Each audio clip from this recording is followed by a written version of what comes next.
Good morning.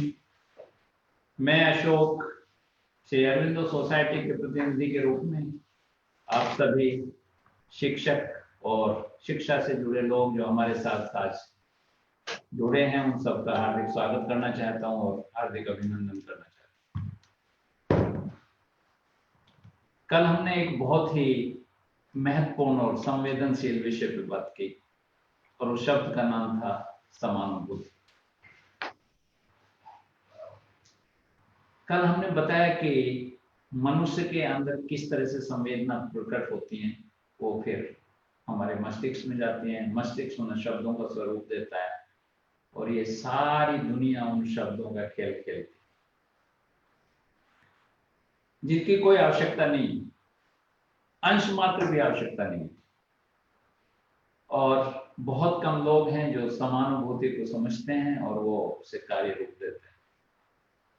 हमने बहुत सारे उदाहरण, बहुत सारी कहानियां और बहुत सारे उदाहरण और उदाहरण देते हुए वो कल स्थापित करने का प्रयास किया था।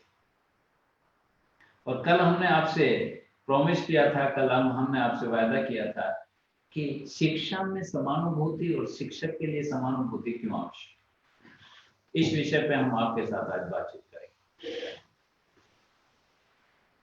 हम वही बात आपके साथ शुरू करना चाहते हैं।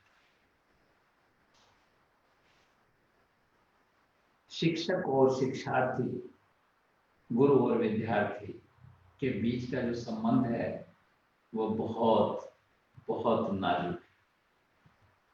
नाजुक इसलिए है कि गुरु का जो व्यक्तित्व है, शिक्षक का जो व्यक्तित्व है, वो अनचाहे रूप में भी विद्यार्थी और शिक्षार्थी आत्मसात कर लेता है। उसे पता भी नहीं चलता गुरु को कि उसमें क्या अच्छाइयां थी और क्या बुराइयां थी, वो ऑटोमेटिकली शिक्षार्थी और विद्यार्थी में आत्मसात हो जाते हैं।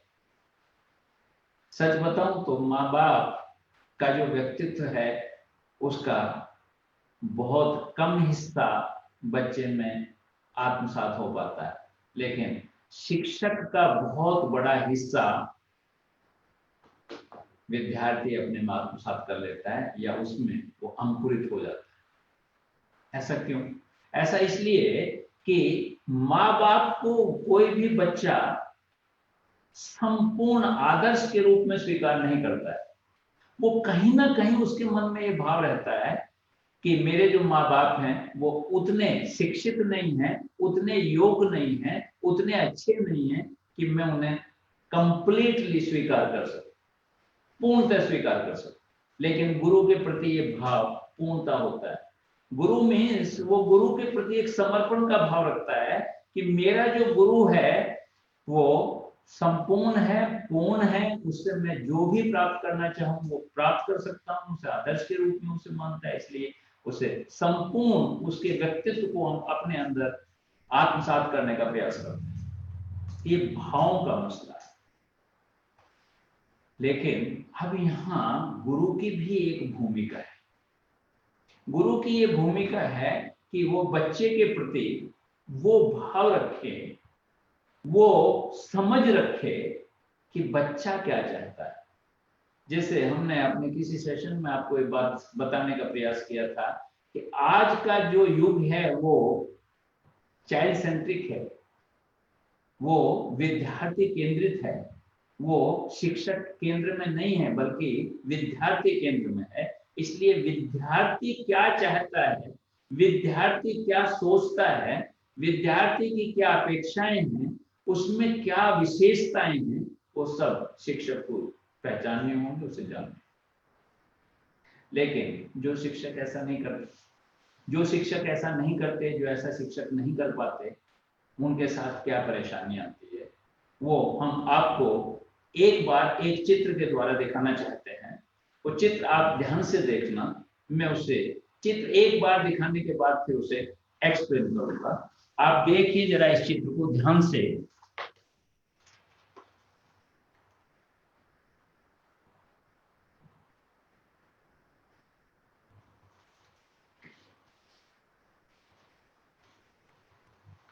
शिक्षक क्लास में पहुंचता है और शिक्षक एक अंक बनाता है 9 का, और वो विद्यार्थी को पूछता है कि आइए, कोई भी नाम, राहुल आप आइए जरा मेरे सामने, और उसे अपने सामने खड़ा कर लेता है। उसे कहता है कि बताइए क्या लिखा है। विद्यार्थी कहता है गुरुजी तो 6 लिखा है। शिक्षक ने तो 9 बताया था और वही अपेक्षा रखता था कि विद्यार्थी भी 9 बताया, लेकिन शिक्षक अपनी जगह सही है, जो उसने 9 लिखा था वो 9 उसे पढ़ने में आ रहा है, लेकिन विद्यार्थी भी अपनी जगह सही है कि वो 6 पढ़ रहा है और उसे 6 नजर आ रहा है। अब गुरु और विद्यार्थी में द्वंद्व शुरू हो गया। शिक्षक कहता है कि तुम्हें समझ नहीं आता, ये 9 लिखा हो, ये 9 लिखा है, ये 9 पढ़ने में नहीं आ रहा तुम्हारे, इतना भी नहीं पढ़ सकते तुम। विद्यार्थी कुछ शांत रहता है, लेकिन फिर सहज भाव से कहता है गुरुजी मुझे तो 6 ही नजर आ रहा है, ये तो 6 ही है, इसलिए मैं तो 6 ही बताऊंगा।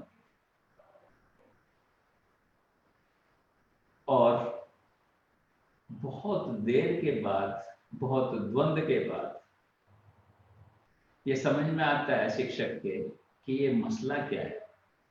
जगत ये ठीक कर रही है, ये मसला क्या है। तब उसकी समझ में आता है कि अगर मुझे वास्तव में विद्यार्थी को ये बताना है कि ये 9 है या ये 6 है, तो मुझे अपनी जगह परिवर्तन करनी पड़ेगी। इसलिए जब ये बात उनकी समझ में आती है तो फिर शिक्षक विद्यार्थी की तरफ जाके देखता है, उस साइड में, उस स्थान पे जाके देखता है जिस जगह विद्यार्थी खड़ा, और जैसे ही वो विद्यार्थी के स्थान पे पहुंचता है, वैसे ही उसकी समझ में आता है कि ठीक है मैंने 9 लिखा था, लेकिन विद्यार्थी जो कह रहा था कि ये 6 है, ये 9 नहीं है, ये विद्यार्थी सही है, मैं गलत। और बहुत कम शिक्षक होते हैं जो ये बात स्वीकार करते हैं कि मैं गलत। बस हम इसी परिवर्तन की बात करते हैं शिक्षक में। जब हम परिवर्तन का सेशन ले रहे थे, जब हम नवीन शिक्षक की बात कर रहे थे, तो हमने एक बात कही थी कि जो भी परिस्थितियां हैं उनके आधार पे, समय और परिस्थितियां जो कुछ है उसके आधार पे बच्चे को केंद्र में स्वीकार करते हुए शिक्षक को परिवर्तन करना ही पड़ेगा, अगर वो चाहते हैं कि उनकी उपयोगिता बनी रहे। तो आज भी हम उसी बात को रिपीट इसलिए कर रहे हैं कि अगर शिक्षक अपनी ही जगह खड़ा होकर इस बात पर अड़ा रहता कि ये 6 नहीं है, ये तो 9 है, तो बच्चा हो सकता है कि शर्म लिहाज में, दबाव में आके चुप होके चला जाता और कहता कि ना सर ठीक है, आप 9 कह रहे हैं तो ये 9 ही होगा। लेकिन वो जीवन भर कुंठित हो सकता था, क्योंकि वो 6 को 9 कह के चला गया। लेकिन यहाँ एक क्वेश्चन उठता है, यहाँ एक क्वेश्चन उठता है कि शिक्षक ही क्यों जाए विद्यार्थी की तरफ, विद्यार्थी को अपनी तरफ बुला के उसे 9 क्यों नहीं समझा सकता है। बात 9 और 6 की बिल्कुल नहीं है, बात इस बात की है कि शिक्षक विद्यार्थी के तल पे जा सकता है। क्यों जा सकता है? क्योंकि शिक्षक उस उम्र से गुजरा है, उन परिस्थितियों से गुजरा है, उन तमाम संगम ट्रांसिस से गुजरा है। वो जानता है कि 16 साल के, 15 साल के, 10 साल के बच्चे की क्या भावनाएं होती हैं, उसके समझने की समझ क्या होती है, वो किस तरह से चीजों को लेता है, वो क्या सोचता है, वो सब संभव है किसी शिक्षक के लिए, क्योंकि वो उससे गुजरा है। इसलिए उसे ही विद्यार्थी के तल पे जाना चाहिए।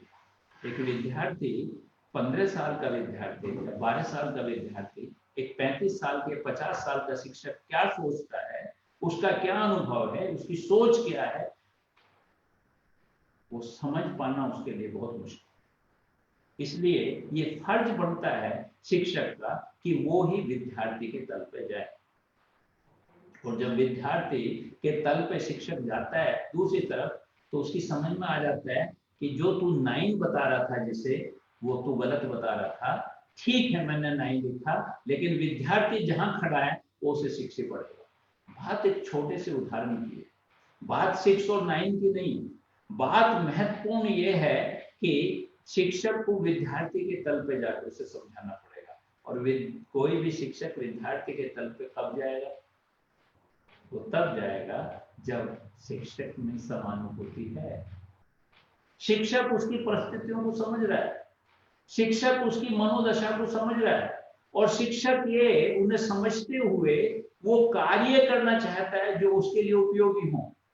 यही तो हमने समानुभूति की परिभाषा बताई थी। हमने बताया था कि कोई भी व्यक्ति समानुभूतिशील तभी हो सकता है जब वो दूसरे के परिस्थितियों को समझे, उन्हें स्वीकार करे और वह महसूस करे, और आफ्टर दैट ऐसा कुछ एक्ट करे, ऐसा कुछ कार्य करे जो उसके लिए उपयोगी हो। तो शिक्षक अगर समानुभूतिशील नहीं होगा तो वो विद्यार्थी के तल पे नहीं जाएगा, और विद्यार्थी के तल पे अगर नहीं जाएगा तो विद्यार्थी को वो समझा नहीं पाएगा, उसके लिए उपयोगी नहीं बन पाएगा। इसलिए हमने ये उदाहरण आपके लिए दिया था।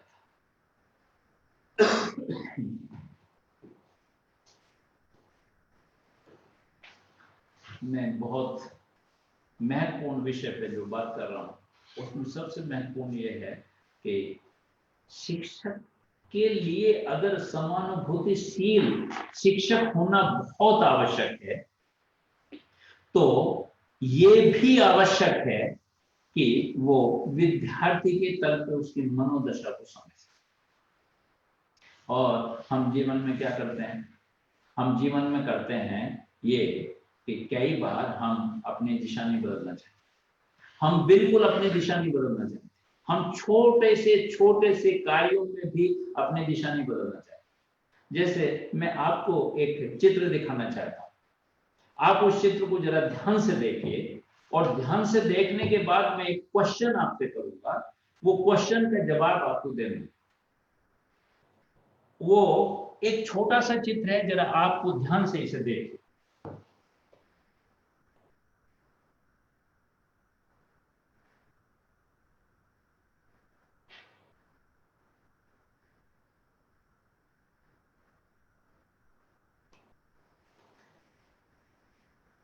इसमें आपने देखा होगा कि एक कार पार्किंग है, कार पार्किंग है, तो उसमें और सब खाली पड़ी है, एक जगह वो कार पार्किंग करता है। और जब कार पार्किंग करता है तो मैं जानना चाहता हूं आपसे कि उस कार पार्किंग का नंबर क्या है। अब जिस साइड से आप देख रहे हैं उस साइड से अगर आप देखेंगे तो आपको नजर आएगा 16, 06, 68, 88, और कार पार्किंग का नंबर नहीं है, और दूसरे का नंबर है, लास्ट का नंबर है 98। कोई रिलेशन नहीं था, कोई सीरीज नहीं बनती, कोई भी व्यक्ति किसी भी तरह से कैलकुलेशन कर पाएगा तो निश्चित रूप से वो कार पार्किंग का नंबर नहीं बता पाएगा। क्यों नहीं बता पाएगा? क्योंकि हम उल्टी दिशा में खड़े हैं और अपनी दिशा नहीं बदलना चाहते, अपना स्थान नहीं बदलना चाहते। ये जो ईगो प्रॉब्लम है, ये जो अहंकार का भाव है, मैं इसे शिक्षक से जोड़ना चाहता हूं। मैं जोड़ना चाहता हूं ये पार्किंग का उदाहरण देके कि अगर हम जिधर से गाड़ी आई है उधर जाके अगर हम पार्किंग का नंबर देखना चाहें तो एक सेकंड में हम रिकॉग्नाइज कर सकते हैं, उसे जान सकते हैं कि वो 87 है। लेकिन अगर हम सामने से ही देखेंगे तो हम उसका नंबर नहीं बता पाए, क्योंकि कोई तारतम्य नहीं है। इसी तरह शिक्षक, ये उदाहरण देके मैं शिक्षक को ये समझाना चाहता हूं कि अगर हम परिवर्तन नहीं करेंगे, हम अगर दिशा नहीं बदलेंगे, हम अगर विद्यार्थी के तल पर नहीं जाएंगे तो हम विद्यार्थी की समस्याओं को नहीं समझ सकते। Just like a car park, अगर हम वास्तव में समझना चाहते हैं कि विद्यार्थी क्या सोचता है, विद्यार्थी क्या समझना चाहता है, विद्यार्थी को कैसे समझाया जा सकता है, तो हमें समानुभूतिशील शिक्षक होना ही पड़ेगा। एक बात दूसरी बात, समानुभूतिशील शिक्षक का अर्थ ये है कि वो विद्यार्थी के तल पे जाकर उसकी समस्याओं को समझे, तभी उनका निदान कर सके। इसके लिए एक इंग्लिश की भी कहावत, वो है कि putting yourself in someone else shoes, यानी कि दूसरे के जूते में पैर रखने से पहले दूसरे के जूते में पैर रखना, अगर आप चाहते हो कि उसकी समस्या का पता। क्या अर्थ है इसका? मान लो कोई कहता है कि मेरा जूता काट रहा है, मेरे जूते में पेन, मेरे पैर में पेन कर रहा है। आप कैसे जान सकते हैं? वो लेखक कहता है कि तभी जान सकते हो जब अपना पैर उसके जूते में घुसाओगे, तो आपको पता चलेगा कि कहाँ गड़बड़ है, कहाँ कहाँ कुछ गड़बड़ है जिसकी वजह से उसे पेन हो रहा है। लेकिन मेरा एक क्वेश्चन है कि अगर वास्तव में आप उसका दर्द जानना चाहते हैं, अगर वास्तव में चाहते हैं कि उसे कहाँ पेन हो रहा है मुझे पता चले, आप चाहते हैं कि मैं उसका कुछ निवारण कर सकूं, मैं उस पेन, उसके उस दर्द को दूर कर सकूं, तो उसका जूता पहनने से पहले आपको क्या करना पड़ेगा? मैं ये क्वेश्चन आप लोगों से करना चाहता हूं कि अगर हमें किसी का जूता पहनना है तो हमें क्या करना पड़ेगा? बहुत सारे क्वेश्चन आ सकते हैं। सर उसका साइज देखेंगे, उसका साइज हमारे पैर में आएगा नहीं आएगा, वो कंफर्टेबल है नहीं है, बहुत सारी चीजों, बहुत सारे क्वेश्चन आपके मन में आ रहे, लेकिन वास्तव में ये आंसर नहीं। आंसर ये है कि अगर आपको किसी का भी जूता पहनना है और ये जानना है कि वो जूता उसे कहाँ दर्द कर रहा है, कहाँ उसे परेशान कर रहा है, तो निश्चित रूप से अपना जूता पहले उतारना पड़ेगा, तभी तो आप उसका जूता पहन पाएंगे। साइज और ये और वो सब अलग का मसला है, लेकिन अगर सेम साइज है, सब कुछ ठीक है, सब कुछ ठीक है, तो आफ्टर दैट भी आपको अपना जूता उतारना पड़ेगा। और जो यहाँ जूता उतारने का मसला है, ये बड़ा रोचक, ये रोचक इसलिए है कि ये जूते की बात नहीं कर रहा है लेखक, ये किसी भी शिक्षक को या किसी भी व्यक्ति को ये बताने की कोशिश नहीं कर रहा है कि किसी के जूते में दर्द है तो उसे जानने का प्रयास आप कैसे करो। वो ये बताना चाहता है कि अगर किसी के जूते में, आप कोई किसी का जूता उसे दर्द कर रहा है, उसे आप जानना चाहते हो, तो आपको अपना जूता उतारना पड़ेगा। मीन्स आपने जो बहुत कुछ ओढ़ रखा है उसे आपको उतारना पड़ेगा। क्या ओढ़ रखा है? सबसे पहले तो हमने धारणाएं ओढ़ रखी, मान्यताएं ओढ़ रखी। मान्यताएं और धारणाओं में क्या अंतर? मान्यताएं, मैं जस्ट एक उदाहरण देकर आपको समझाने का प्रयास करता हूं कि जो समाज है वो अपने अनुभवों के आधार पे कुछ स्थापित करता है, कुछ सत्यापित करता है। उसके जो पहली हमसे पीढ़ी थी उसके कुछ अनुभव रहे होंगे, वो सत्य है या नहीं है ये कोई महत्वपूर्ण नहीं है। महत्वपूर्ण ये है कि उसने अपने अनुभवों के आधार पर कुछ स्थापित कर दिया, कुछ सत्यापित कर दिया कि ऐसा करोगे तो ऐसा होगा। वो नेगेटिव भी हो सकता है, वो पॉजिटिव भी हो सकता है। जैसे उदाहरण के तौर पे हमें ये बताया गया है कि अगर बिल्ली रास्ता काट जाए तो आपका काम नहीं बनेगा। अब बाई आप सुबह निकले और बिल्ली रास्ता काट, बिल्ली रास्ता काट गई तो आप खड़े हो गए सड़क के किनारे कि कोई और दूसरा व्यक्ति आए, वो रास्ते को पहले पार कर ले तभी मैं पार करूं। और मान लो 5 मिनट कोई दूसरा व्यक्ति नहीं आया, आपकी बस छूट गई, आपकी ट्रेन छूट गई।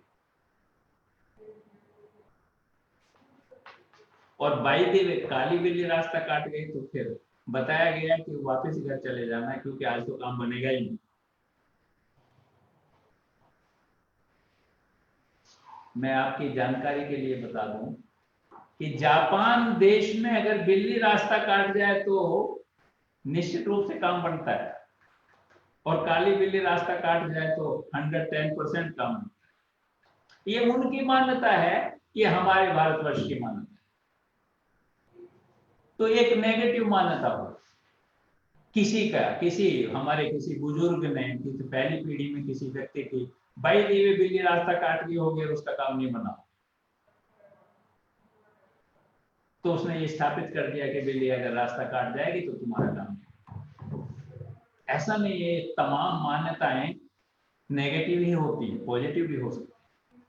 जैसे पॉजिटिव क्या हो सकता है? पॉजिटिव हो सकता है कि सपोज आपको ये बताया गया है कि सुबह उठ के अगर आप अपने माँ बाप के पैर छू के निकलेंगे घर से तो आपका निश्चित रूप से काम बनेगा। अब हम बनेगा या नहीं बनेगा वो तो अलग मसला है, लेकिन आपके मन में ये भाव डाल दिया गया मान्यताओं के द्वारा कि आपको अपने माँ बाप के पैर छूने चाहिए, उनका सम्मान करना चाहिए, उनकी इज्जत करनी चाहिए। और अगर ये आपकी आदत में आ गया तो निश्चित रूप से हर बार आप अपने माँ बाप का ध्यान रखें। तो ये नेगेटिव और पॉजिटिव दोनों हो सकते हैं, लेकिन चाहे वो नेगेटिव हो चाहे वो पॉजिटिव हो, वो परंपरा के रूप में अगर स्थापित करनी चाहती है कोई पीढ़ी अगली पीढ़ी के लिए तो वो गलत है। तो किसी भी शिक्षक को जो जूते उतारने का अर्थ है वो ये है कि हमें मान्यताओं से दूर रहना है, हमें मान्यताओं से अलग रहना है, हमें मान्यताओं को नहीं मानना है, चाहे वो नेगेटिव हो चाहे वो पॉजिटिव, क्योंकि वो सत्यापित नहीं है। वो 100% ऐसा नहीं हो सकता कि आप ऐसा करोगे तो ऐसा ही होगा, ये मनुष्य को कमजोर बनाता। दूसरी बात है धारणा, दूसरा तत्व है धारणा, जिससे हम सब बंधे रहते। धारणा क्या है? धारणा यह है कि व्यक्ति अपने विषय में ही कुछ बुन लेता है, अपने विषय में ही कुछ जाल बुन लेता है। जैसे आपने बहुत सारे खिलाड़ियों को देखा हो, सारे खिलाड़ी एक डिफरेंट नंबर का टी शर्ट पहनते हैं। धोनी किसी नंबर का पहनता है तो कोहली किसी नंबर का पहनता है तो दूसरे खिलाड़ी किसी नंबर का पहनते हैं। अगर बाई द वे किसी दिन उन्हें उस नंबर का शर्ट नहीं मिलता, सपोज बारिश हो गई, धुआं काट गया, कोई लफड़ा हो गया कुछ, और उन्हें सिंपली शर्ट पहन के जानी पड़ी फील्ड में, मैं यकीनन आपको बताता हूं कि सारे दिन वो यही सोचता रहेगा कि आज तेरे कमर पे वो नंबर नहीं है जो तेरा चहेता नंबर, वो डिस्टर्ब हो जाएगा और वो शायद जो परफॉर्मेंस देता है वो परफॉर्मेंस नहीं देता।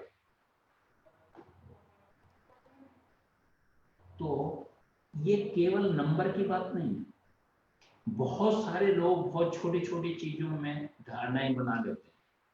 धारणाएं बना लेते हैं कि मैं सफेद शर्ट पहन के जाऊंगा, मैं काली पैंट पहन के जाऊंगा तो मेरा इंटरव्यू में सिलेक्शन हो जाएगा। कोई कहता है कि मैं बाल कटवा के जाऊंगा तो मेरा सिलेक्शन हो जाएगा, मैं बाल सिलेक्शन हो जाएगा।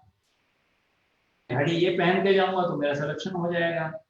मैं सुबह मंदिर में जाके और माथा टेक के जाऊंगा तो मेरा काम निश्चित बनेगा, नहीं टेक के जाऊंगा तो नहीं बनेगा। ये सब चीजें हमने स्वयं के लिए बुन ली, स्वयं के लिए जाल बुन लिया। हम उस जाल के अंदर बैठ गए, हम उस जाल को तोड़ने का प्रयास नहीं करते। जिस तरह समाज ने हमारे लिए मान्यताओं रूपी एक जाल बुन के हमारे चारों तरफ बैठा दिया है, ऐसे ही स्वयं हमने भी एक जाल अपने चारों तरफ ओढ़ लिया है, उससे बाहर निकलने के लिए तैयार है।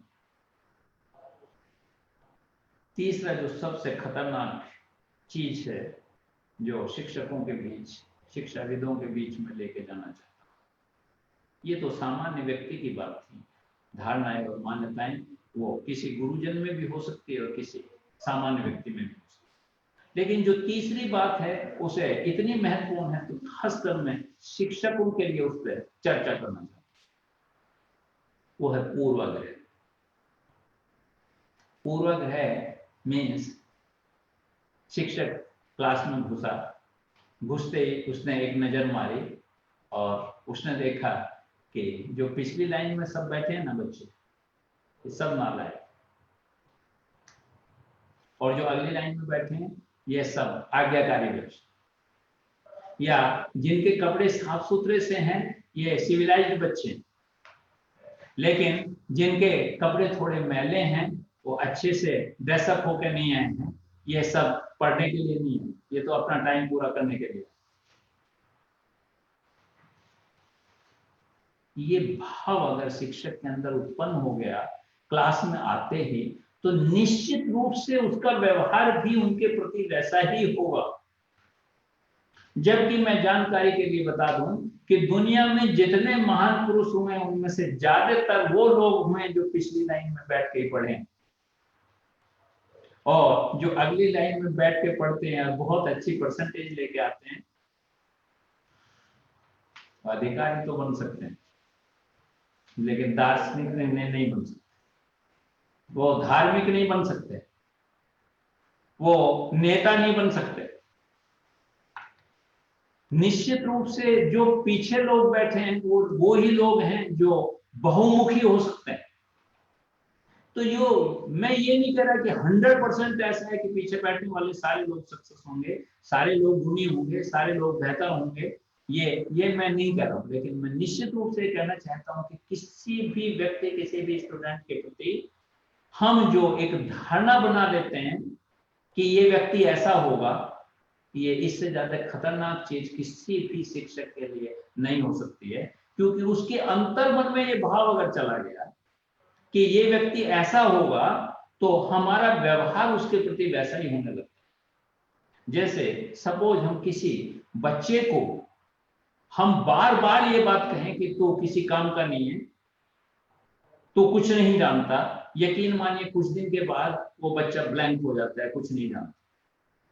लेकिन कोई बच्चा अगर कुछ भी कभी भी कोई भी क्वेश्चन का आंसर कर दे, हम सार्वजनिक रूप से उसकी प्रशंसा करें कि वाह क्या बात है, आज तो तुमने भी आंसर कर दिया, तुमने तो बहुत अच्छा आंसर किया, तुम बोलते नहीं हो, जानते तो सब कुछ हो। आप इस तरह से अगर ट्रीट करेंगे तो बच्चा अगले दिन बेहतर प्रयास करता है। तो ये जो पूर्वाग्रह है हमें उस बच्चे के तल पे जाने से रोकता है, तल पे जाने से रोकता है, क्योंकि हमने उसके प्रति एक भावना अपने मन में बैठा ली कि ये बच्चा ऐसा ही।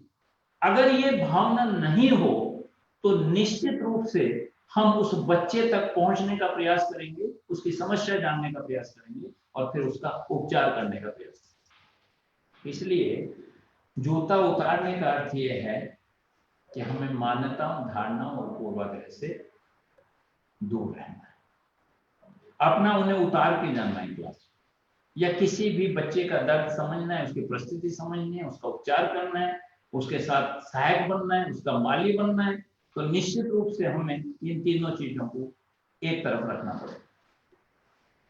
मान्यताएं, धारणाएं और पूर्वाग्रह में एक बार फिर डिफाइन कर देता हूं कि समाज द्वारा जो हमारे लिए स्थापित किया जाता है वो धारणाएं कहलाती हैं, मान्यताएं कहलाती हैं। स्वयं अपने लिए जो हम स्थापित करते हैं उन्हें धारणाएं कहते हैं, और हम जब दूसरों के लिए कुछ स्थापित करते हैं उन्हें उसे पूर्वाग्रह। तो किसी भी शिक्षक को निश्चित रूप से इन तीनों चीजों से दूर रहना पड़ेगा, और अगर हम ये जूता अपना उतार लें, ये तीनों चीजें हम एक तरफ रख दें, तो मैं आपको विश्वास के साथ कह सकता हूं कि जब आप ये अपना जूता उतार के दूसरे के जूते में पैर डालेंगे तो आपको एहसास हो जाएगा कि वास्तव में कहाँ दर्द है, क्या परेशानी है, और आप उसका उपचार बता सकेंगे। शिक्षक के लिए सबसे महत्वपूर्ण है कि वो ये सब कुछ करे। अब एक क्वेश्चन आपके मन में जरूर उठ रहा होगा कि समानुभूति क्यों होनी चाहिए। मैं साधारण बात करूं, शिक्षक की भी बात कि समानुभूति क्यों होनी चाहिए।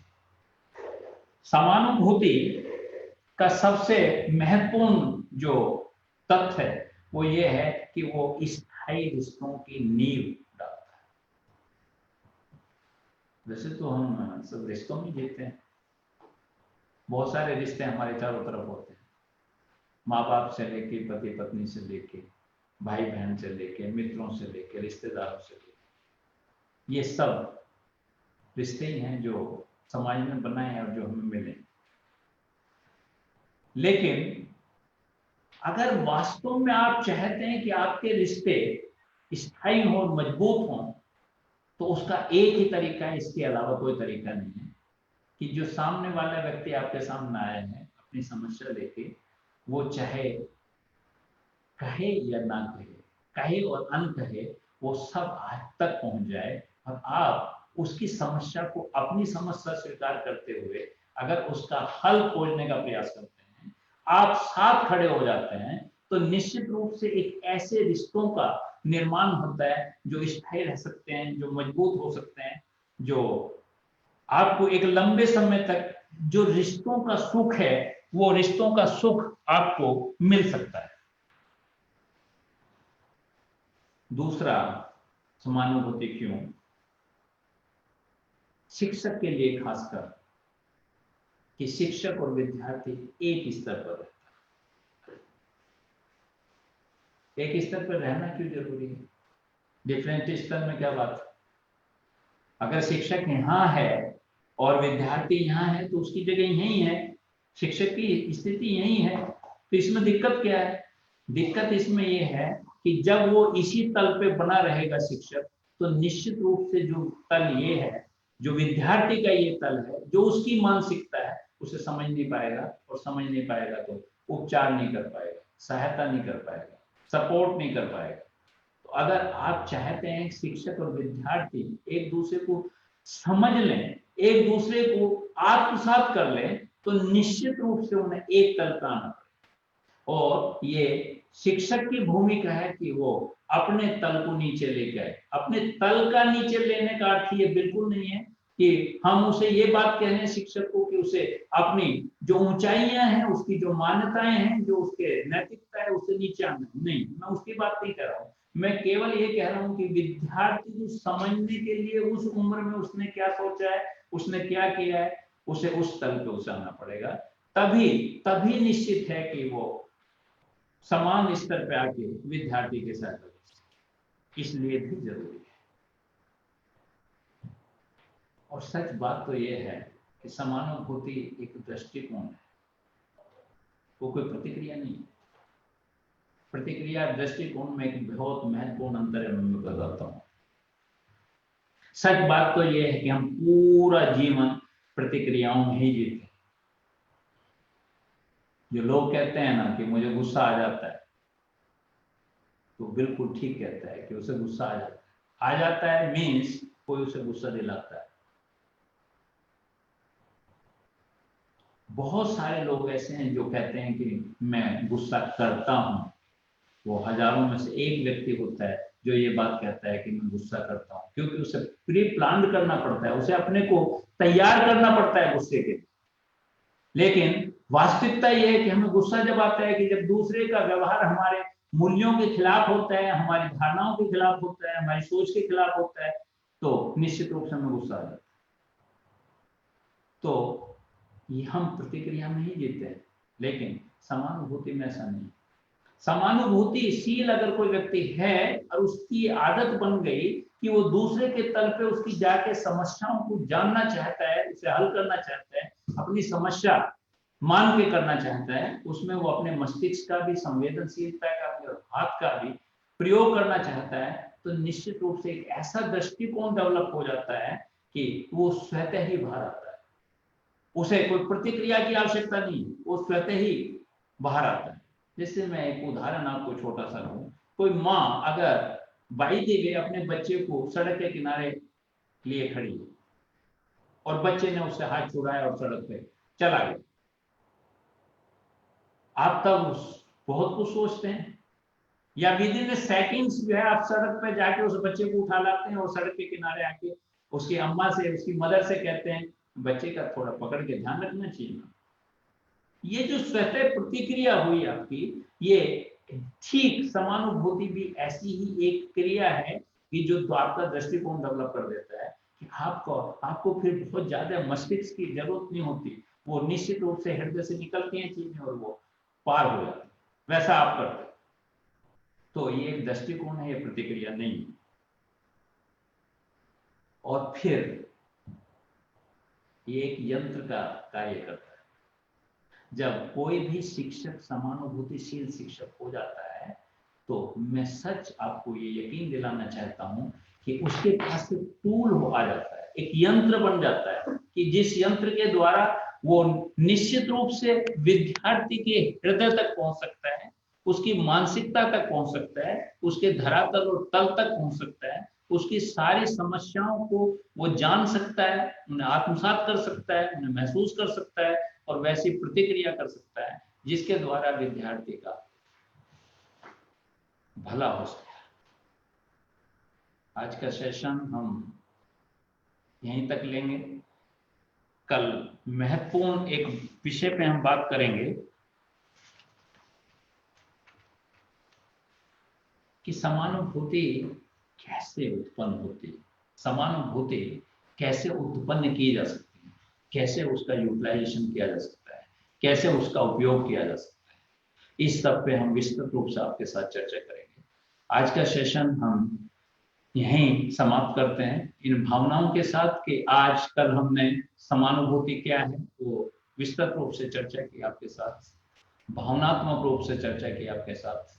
आज हमने समानुभूति एक शिक्षक के लिए क्यों आवश्यक है इस पर आपके साथ चर्चा की। समानुभूति का अर्थ, एक्चुअल में अर्थ क्या है, समानुभूति कैसे अपने स्वभाव में लाई जा सकती है, अपना दृष्टिकोण कैसे डेवलप किया जा सकता है, इस पर चर्चा की। और कल चर्चा करेंगे हम कि समानुभूति कैसे पैदा की जा सकती है, हम क्या ऐसा करें कि हम में समानुभूति पैदा हो जाए और हम एक बेहतर इंसान बन सकें। इस पे हम कल आपके साथ चर्चा करेंगे। आज के इस विषय पे जिस पे हमने शिक्षण में समानुभूति क्यों आवश्यक है, शिक्षक को क्या करना चाहिए, उस पे जो चर्चा की उससे संबंधित अगर आपके पास कोई भी प्रश्न है, कोई भी जिज्ञासा है तो निश्चित रूप से हमसे पूछ सकता है। आपका हार्दिक स्वागत।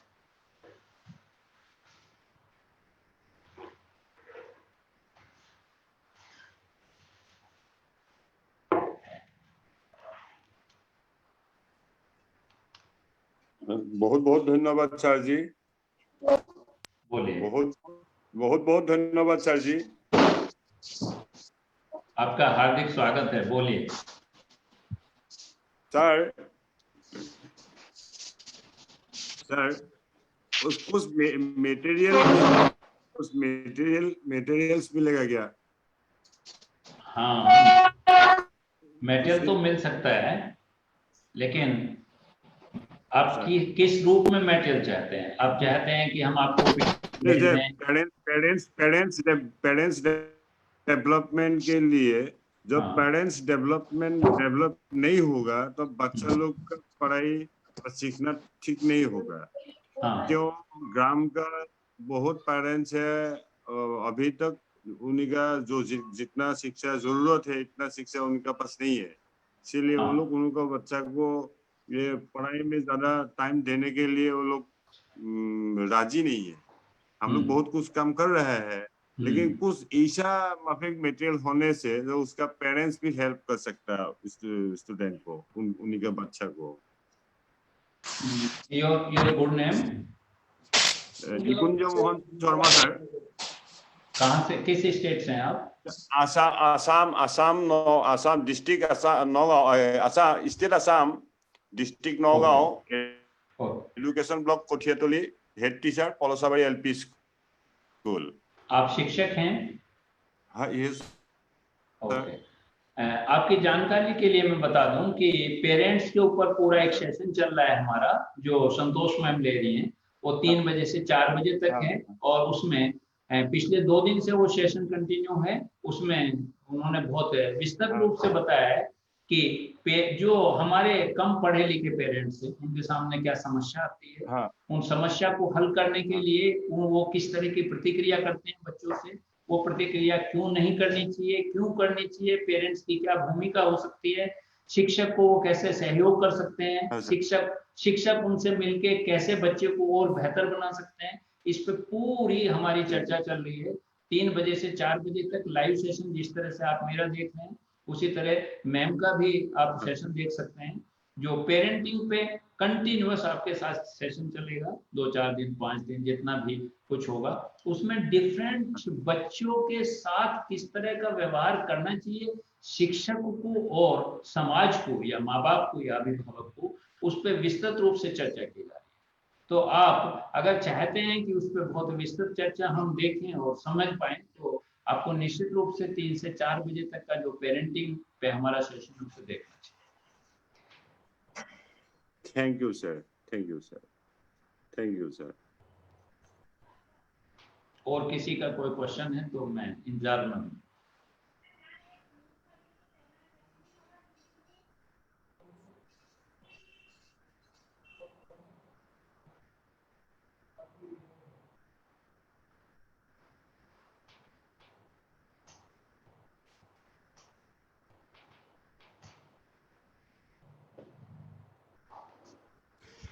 प्रणाम सर। खुश रहो।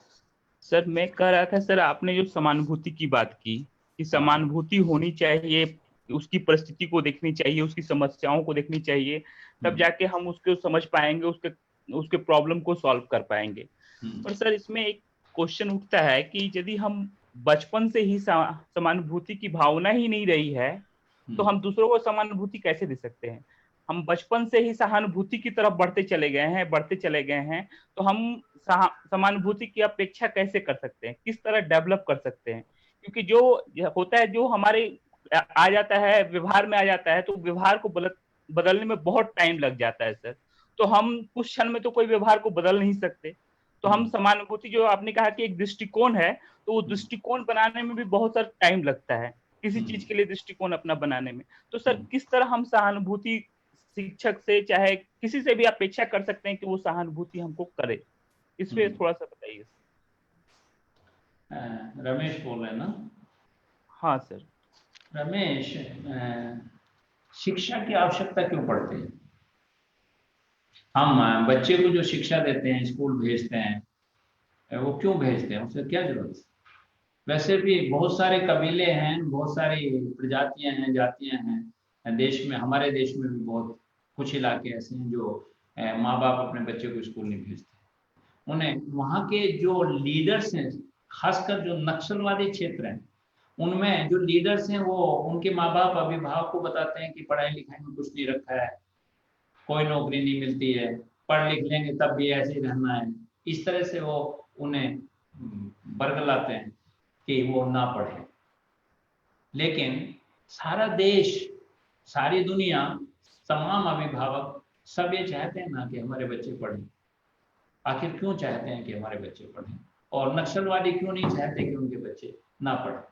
नक्सलवादी इसलिए नहीं चाहते क्योंकि अगर पढ़े लिखे होंगे तो तर्क करेंगे तो जो बेहतर लगेगा उसे स्वीकार करेंगे। अगर तर्क ही नहीं करेंगे तो जो मैं बताऊंगा वो ही स्वीकार करेंगे। इसलिए सारी दुनिया चाहती है कि शिक्षा प्राथमिकता के आधार पर सारे बच्चों को मिले। और शिक्षा क्या है? शिक्षा ये है कि जो उसके मानवीय मूल्य हैं उन्हें डेवलप किया जाए, यही तो शिक्षा है। और क्या शिक्षा? जो बौद्धिक विकास है वो उसका विकास किया जाए, उसका शारीरिक विकास किया जाए, उसका आध्यात्मिक विकास किया जाए, उसका आत्मिक विकास किया जाए। सारे विकास की जो हम बात करते हैं वो हुई तो शिक्षा है। इसलिए जो आपका ये क्वेश्चन है कि समानुभूति अगर जन्म से नहीं है तो वो कैसे डेवलप होगी? सर, हमें सहानुभूति की तरफ ही अग्रसर कर दिया गया। हम सहानुभूति में ही जीते हैं, सहानुभूति ही दिखाते हैं, वही सब नाटक करते हैं जो हम नाटक कर रहे हैं। ऐसा नहीं है ना। आप ही ने शायद एक दिन मेरे से पूछा था कि अम्बे माल कैसे बदल गया? बदल गया ना। कैसे बदल गया वो अलग क्वेश्चन है, लेकिन बदल गया ना। ऐसे ही बहुत सारे लोग हैं जो जीवन में बदल गए और बहुत बेहतर बने। तो ये क्वेश्चन बेमानी हो जाता है कि आज अगर हम कुछ हैं और उससे बेहतर कल नहीं बन सकते हैं। नहीं, हम बेहतर बनने के लिए ही तो सब शिक्षा का प्रावधान है। हम बेहतर बनने के लिए ही तो प्रयासरत हैं। हम बेहतर बनना ही तो चाहते हैं, यही तो हमारी जीवन यात्रा है। इसलिए ये कह देना कि सर हमें बचपन से समानुभूति नहीं है और हम सहानुभूति हमें सिखाई गई या हमें सहानुभूति है, हम ऐसे ही शब्दों से काम चला लेते हैं और हम समानुभूति में प्रवेश नहीं कर सकते, क्योंकि एक ये दृष्टिकोण है। तो मैं इससे सहमत नहीं। जैसे मैं एक उदाहरण के तौर पर आपको एक बात बताना चाहता हूँ कि गौतम बुद्ध को जब ज्ञान हुआ तो उन्हें यह पता नहीं था कि मुझे ज्ञान हो गया। उन्हें पता ही नहीं था कि अगर सुबह में उठा हूं, वो बोधि वृक्ष के नीचे बैठ गए, सब ताम झाम छोड़ के, सब तपस्या ये वो सब जो भी बंधन थे सबसे मुक्त होकर बोधि वृक्ष के नीचे बैठ गए और जाके कहा कि जब तक नहीं उठूंगा जब तक मुझे ज्ञान प्राप्त नहीं हो। और एक दिन सुबह जब उठते हैं तो वो अपने में एक परिवर्तन देखते हैं। क्या परिवर्तन? परिवर्तन केवल ये था कि आज उन्हें स्वयं में अपने आप को भी वो ऐसा एहसास कर रहे हैं कि मैं भी ईश्वर का अंश हूं, और जो सामने चींटी घूम रही थी वो भी उन्हें ईश्वर का अंश प्रतीत होती है। एक जो पौधे पे फूल खिला था वो भी ईश्वर का अंश नजर आता है, और जिस पौधे पे फूल नहीं खिला था, जो मुरझा गया था, वो भी ईश्वर का अंश दिखाई देता। ये एक परिवर्तन हो गया बुद्ध में। और उसे कंफर्म करने के लिए कि ये क्या है, ये जो परिवर्तन मेरे में हुआ, ये हुआ क्या, वो अपने साथियों के पास जाते हैं। जो 5 साथी थे उनके, जो प्रथम शिष्य बने, वो बताते हैं कि यार मेरे में ये परिवर्तन आ गया है, मेरी समझ में नहीं आ रहा कि ये परिवर्तन क्या है। उन्होंने कहा यही तो ज्ञान है। तो बुद्ध ने एक बात लिखी है जो बहुत महत्वपूर्ण है। उसने लिखा है कि आध्यात्मिक पुरुष होने के लिए करुणा की आवश्यकता है, और जब मनुष्य आध्यात्मिक हो जाता है तो करुणामयी हो जाता है। और करुणा क्या है? करुणा एक दृष्टिकोण मात्र। करुणा दृष्टिकोण मात्र है, उसमें कहीं प्लस माइनस नहीं है। वो हर व्यक्ति के प्रति, हर जीव के प्रति, हर वनस्पति के प्रति एक भाव उपजता है उसके संरक्षण का, उससे स्नेह हो जाता है। फूल खिला है तो आदमी उसे तोड़ेगा नहीं, उसे चाहता है कि ज्यादा देर तक खिला रहे। ये दृष्टिकोण है।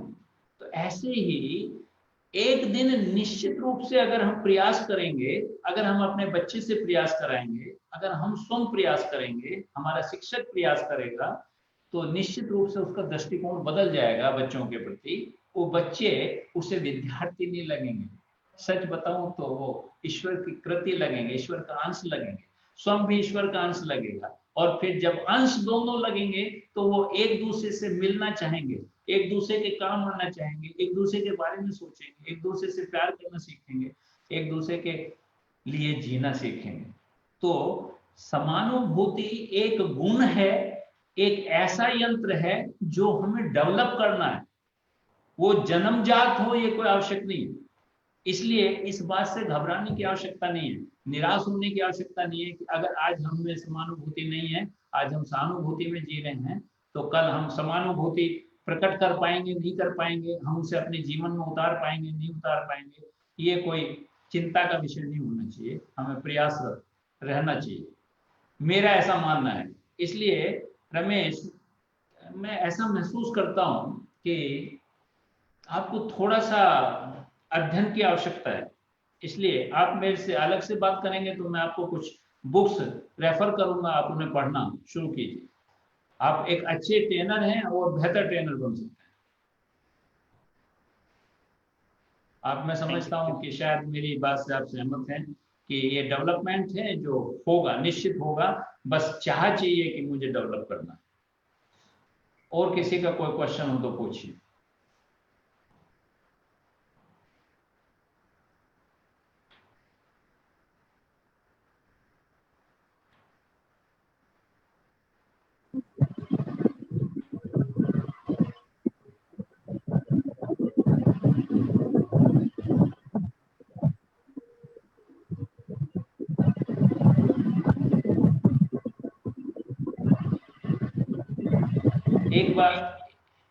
एक बात मैं जरूर आपसे निवेदन करना चाहता हूं कि अगर किसी के भी मन में किसी भी तरह की कोई जिज्ञासा, को क्वेश्चन उठता है तो उसे पूछने में झिझक नहीं होनी चाहिए। केवल ये एक ऐसा मंच है जिसमें आप अपने मन की बात हम तक पहुंचा सकते हो। और हम सदैव एक बात कहते हैं कि हम निश्चित रूप से आपके संदेह को दूर करने का प्रयास करेंगे, आपके संदेह को मिटाने का प्रयास करेंगे, जैसा हमारा ज्ञान है, जैसा हमारा अध्ययन है। और हम कोशिश करेंगे कि आपके क्वेश्चन का आंसर कर सकें जो हमारी सीमाएं हैं उसमें। लेकिन आपके मन में ये भाव नहीं होना चाहिए कि मैं पूछूं या नहीं पूछूं, या मेरा क्वेश्चन पूछने लायक है या नहीं है, या मैं बहुत, कोई क्वेश्चन का कोई स्टैंडर्ड नहीं होता है। आप अपना कोई भी क्वेश्चन, अगर आपके मन में कोई भी जिज्ञासा है, किसी भी तरह की जिज्ञासा है, तो बिल्कुल निसंकोच हमसे पूछ सकते हैं और हम उसे आंसर करने का भी प्रयास करेंगे और हमें अच्छा लगेगा। हमें लगता है कि जो हमने सेशन लिया है, जो हमने आपको के साथ चर्चा पर चर्चा की, अगर आपने उसे वास्तव में बहुत ध्यान से सुना है तो निश्चित रूप से कुछ जिज्ञासा होनी आपके मन में स्वाभाविक है। अगर आप क्वेश्चन नहीं करते हैं तो हमें ऐसा लगता है कि जो हमने आपके साथ सेशन लिया है शायद हम बहुत अच्छे से आपको बता नहीं पाए और शायद आप तक हमारी बात पहुंची नहीं। अन्यथा की स्थिति में जिज्ञासा होना स्वाभाविक है। इसलिए मेरा ये निवेदन है कि किसी के मन में किसी भी तरह का कोई भी क्वेश्चन हो, वो निसंकोच हमसे पूछ सकता है। प्रणाम सर। खुश रहो सर विवेक बात कर रहा हूँ। हाँ विवेक। हाँ सर, एक मेरा छोटा सा कल ही मेरे साथ प्रश्न एक मन में आ रहा था। हाँ। लेकिन सर टाइम ओवर हो गया था, इसलिए मैं आपसे नहीं बात कर पाया था। सर एक छोटा सा ये है कि आपने जैसे सर कल बात किया था कि संवेदना, सहानुभूति और समानुभूति। हाँ। सर वो जो एक उदाहरण आपने दिया था कि वहाँ पे लोग खड़े हो जाते हैं जहाँ पे कोई एक्सीडेंट होता है और उस जगह पे 3 टाइप के लोग पहुंचते हैं। लेकिन सर मेरा एक छोटा सा जिज्ञासा ये है कि जो वहां पे पहले से लोग घेर के खड़े हुए होते हैं, लेकिन वो कोई प्रतिक्रिया नहीं कर रहे होते हैं, ना ही उनके मन में कोई भावना आ रही होती है, ना ही वो किसी से कुछ बोल रहे होते हैं, ना ही वो उस व्यक्ति का सहयोग कर रहे होते हैं, लेकिन वो सिर्फ भीड़ लगा के 150 लोग वहां पे खड़े होते हैं। सर उन व्यक्तियों को हम किस कैटेगरी में रख सकते हैं? देखो विवेक, अगर उनके मन में संवेदना जागृत नहीं होती तो निश्चित रूप से वो वहां खड़े नहीं होते, क्योंकि वहां खड़े होने में कुछ भी अगर नहीं कर रहे, कोई एक्टिविटी नहीं कर रहे, कोई पैसा खर्च नहीं कर रहे, तो अपना समय तो खर्च कर ही रहे हैं। तो अगर कोई व्यक्ति अपना समय भी खर्च कर रहा है तो निश्चित रूप से उसके मन में कहीं ना कोई संवेदना है, तभी वो समय खर्च कर रहा है। हाँ, ये बात अलग है कि भारतवर्ष में समय की वैल्यू थोड़ा सा कम आंकते हैं, इसलिए अपने जीवन का बहुत सारा समय ऐसे व्यर्थ कर देते हैं। लेकिन फिर भी मैं इस बात को मानने के लिए तैयार नहीं हूं कि कोई भी व्यक्ति अपने समय को इस तरह से बेकार जाने देता है। इसलिए ये बात तो माननी पड़ेगी, कहीं ना कहीं उनके मन में कोई संवेदना तो है। वो ये तो चाहते हैं कि ये बच्चा ठीक हो जाए या इसका कुछ भला हो जाए। अगर जो भीड़ लगा के खड़ा है तो निश्चित रूप से उसके मन में कोई ऐसी भावना तो है कि ये बच्चा स्वस्थ हो जाए, ये ठीक हो जाए, या इसके साथ बुरा हुआ। ऐसा नहीं होना चाहिए। अगर ये भाव के साथ वो व्यक्ति खड़ा है तो वो पहली कैटेगरी में जरूर आता है, जो संवेदनशील। इसलिए ऐसा नहीं कह सकते कि वो अननेसेसरी खड़े हैं। कहीं ना कुछ तो संवेदना है, कोई ना कोई पॉजिटिव भावना है, उसी आधार पे जो है वो खड़े हैं। इसलिए उसे पहली कैटेगरी में रखा जा सकता है। Thank you sir. अब हमारा समय करीब करीब पूरा हो गया है, तो हम अपनी बात खत्म करना चाहेंगे। और मैं इस शब्दों के साथ अपनी बात खत्म करना चाहता हूं कि आज कल हमने समानुभूति, संवेदनशीलता से समानुभूति तक पहुंचने का प्रयास किया। आज हमने शिक्षक और विद्यार्थी के बीच समानुभूति का एक रिश्ता जो होता है वो बताने का प्रयास किया। कल हम इस बात पे चर्चा करेंगे कि समानुभूति कैसे उत्पन्न की जा सकती है।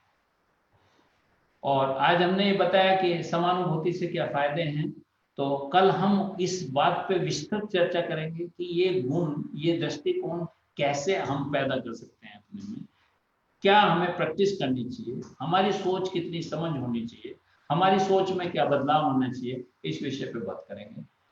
हमें उम्मीद है कि जो लोग हमारे साथ पिछले 2 दिन से जुड़े हैं, अगर वो चाहते हैं कि हम संपूर्णता तक पहुंचे और इस शब्द का पूर्णतः हम ज्ञान प्राप्त कर सकें, तो कल भी वो हमारे साथ जुड़े रहेंगे तो हमें निश्चित रूप से अच्छा लगेगा।